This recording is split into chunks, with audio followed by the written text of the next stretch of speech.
talking about combating negative self-talk, Emmanuel, why don't you talk a little bit about ways to transform a crisis mindset, which is really more of that negative mindset, to an opportunity-focused mindset, which is more based on optimism and positivity? Yes.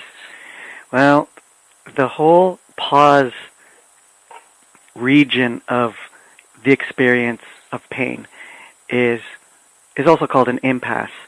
And to be able to just realize that you're stuck on pause is huge. And so that it's all about awareness, because the whole thing about a mindset is to understand that you're thinking a certain way. And so there's a bit of a paradox, isn't there? It's a paradox because how do you know you're not thinking negatively unless you actually stop to think about what you're thinking about? And so that's why pause is good. I always say to people who are in a pause to say, you know what, this is one of the best places you can be, because you're being given the gift of time to realize that you are thinking a certain way. And it might take a long time, depending on how stubborn you are, to admit this to yourself, so that you can eventually switch that mindset so that it's more opportunity-based. And that's just another word for being optimistic, because optimism is all about seeing that silver lining.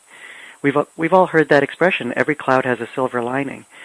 And it's so important to be able to breathe that in, to really understand that it can transform your life when something really painful happens and you're actually just standing there and it's passing through you. It's not hitting you, or it's not pushing you up against the wall, that it's passing right through you. And you know that feeling? Can you almost like visualize that? Because it's about knowing that there's a silver lining, that you're being taught something. The universe is just saying to you, you know what, you're in training right now. That this person that is giving you a hard time, or the situation, whether it's a life crisis or something at work, it's all about, I'm learning something. To say to yourself, okay, what am I learning? I'm in training. I'm going to look at it in a new way.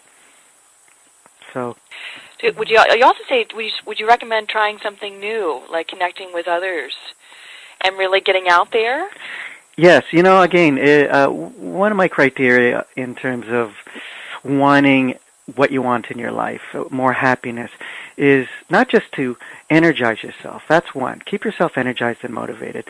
And the other is to really cultivate relationships, to really connect with others. It's something that my calling is all about. I think it really explains why I really loved social situations in my 20s and 30s, and it was just, I loved a good party. And I still do. I'll admit it.